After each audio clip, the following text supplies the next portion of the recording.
Lights are crucial in Blender for creating realistic and visually appealing scenes. They contribute to the overall atmosphere, mood, and visibility of your renders. Without proper lighting, your scene may appear flat, dull, or unrealistic. When you start a new project, you have a default scene with the point light already included. And as default mode is solid, you cannot see the effects of lighting and materials as they would appear in a final render. To preview how your scene will look with lighting and material applied, you can switch to rendered mode by switching this rendered mode sphere. Or you can use the Z key to open the pie menu, which provides quick access to various viewport modes including wireframe, solid, material preview, and rendered mode. We have a default point light in the scene. If you want to change the type of light or adjust its properties, you can do so in the properties editor. Blender offers 4 main types of lights you can use to illuminate your 3D scenes. Point light acts like a single source of light emitting in all directions. Similar to light bulb or a candle, it's good for creating localized lighting effects.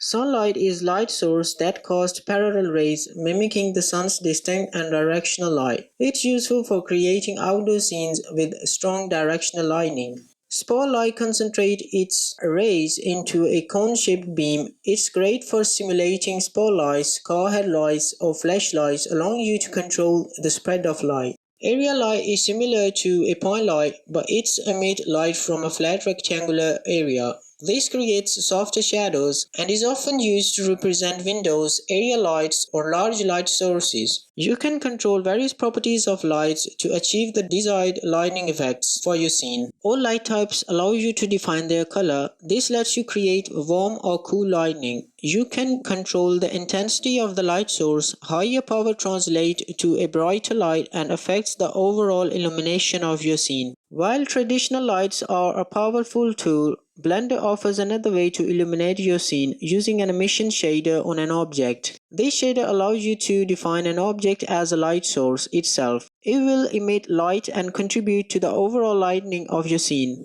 The emission shader specifically works within Blender's Cycle render engine, which is designed for physically accurate rendering. Cycle simulates light behavior, so the emission shader allows objects to act as light sources that interact with other objects in the scene.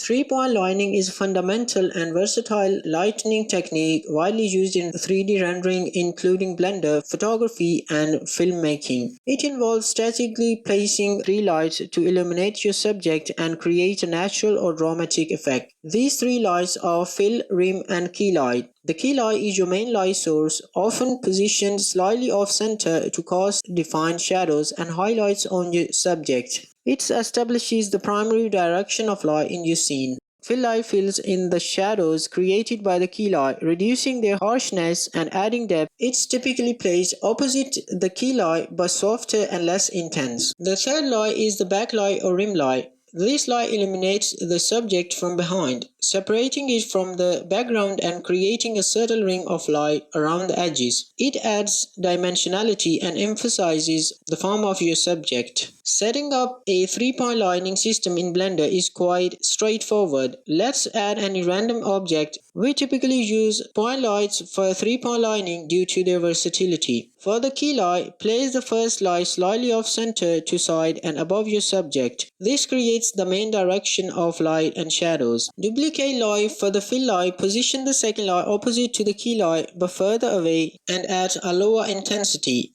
This fills the shadows created by the key light without overpowering it. For rim light, place the third light behind your subject, slightly off center. This light should be the brightest of the 3 to create a distant rim of light around the edges. By experiment with the position, intensity, and color of each light, you can achieve a variety of lighting effects and create a well-defined look for your scene.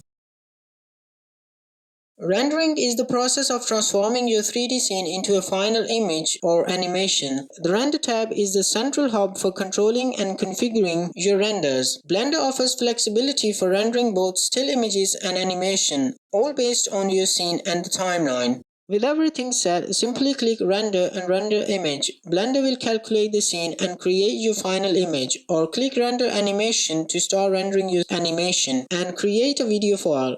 F12 and Ctrl F12 are indeed the keyboard shortcuts for rendering images and animation respectively. Render engine section lets you choose the rendering engine. Eevee is fast and good for previews but may not achieve extreme realism.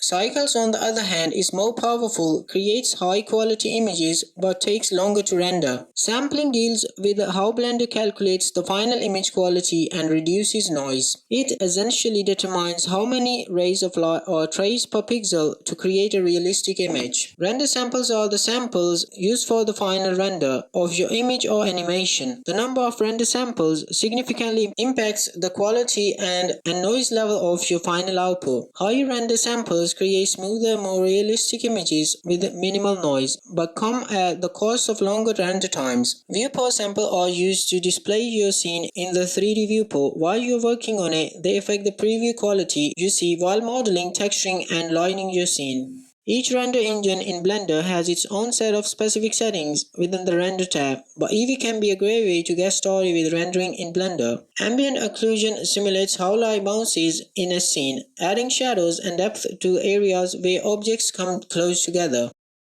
Bloom setting adds a post-processing effect that simulates a glowing light around very bright objects in your scene. It mimics a camera lens artifact where very bright light sources can bleed over into neighboring areas, creating a halo effect. Depth of field creates the effect of a camera focusing on a specific part of your scene, blurring the foreground or background depending on your settings. The film setting can be used to achieve a transparent sky effect. Simplify option optimizes complex geometry for faster rendering. It works by temporarily reducing the number of polygons in your mesh during the render preview. The color management option likely deals with how colors are represented in your final render. If we switch from Eevee to Cycles, a new set of settings will appear focused on light paths, sampling, and materials. You can select your device CPU or GPU for rendering in Cycles. CPU option utilizes your computer's central processing unit for rendering. While generally slower than a GPU, it might be suitable for less complex scenes or if you don't have a powerful graphics card. GPU compute leverages the processing power of your graphics cards for faster rendering. This is a preferred choice for Cycles rendering, especially with complex scenes. Checking your preferences is indeed crucial to ensure Blender utilizes your GPU for Cycles rendering. Light paths control how light behaves within your scene, affecting rendering speed, quality, and the appearance of certain effects.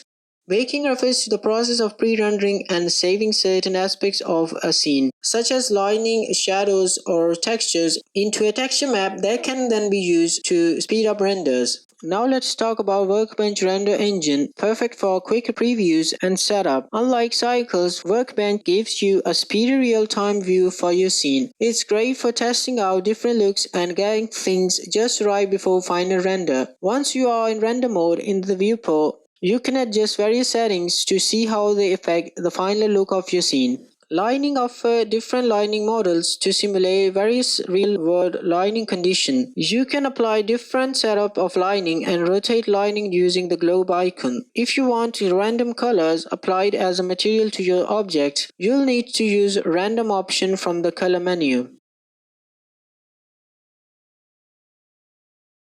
The Output tab is where you control everything related to the final product of your render, from the file format and location to the quality of the image.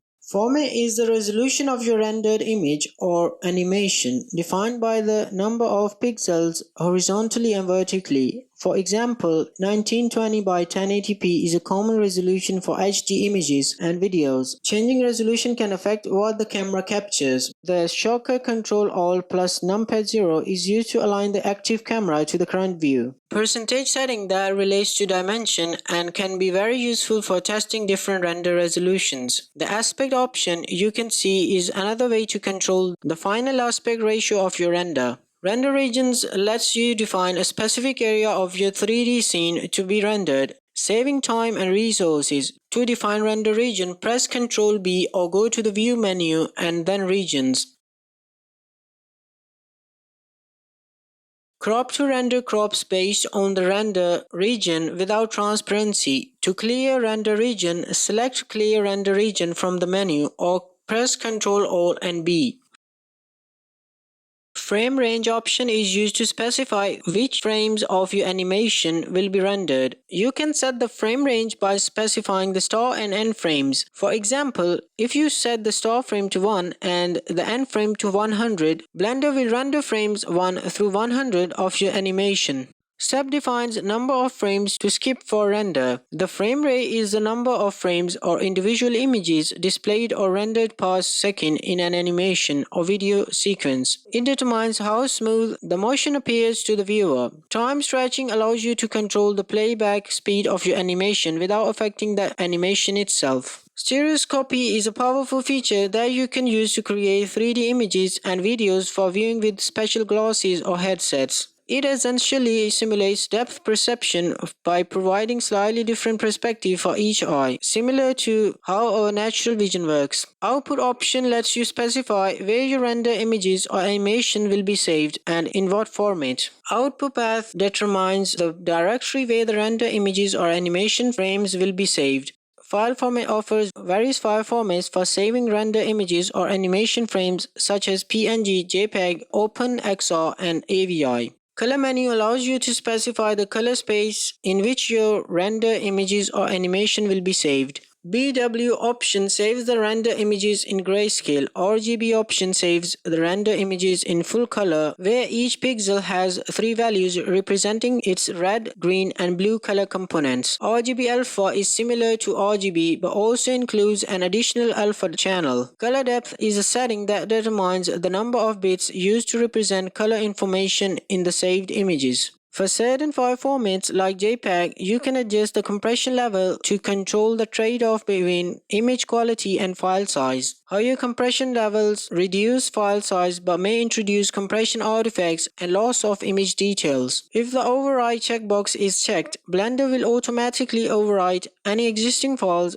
with the same name in the output directory without asking for confirmation. This means that if you render multiple times with the same output path and file name, the previously rendered files will be replaced by the new ones.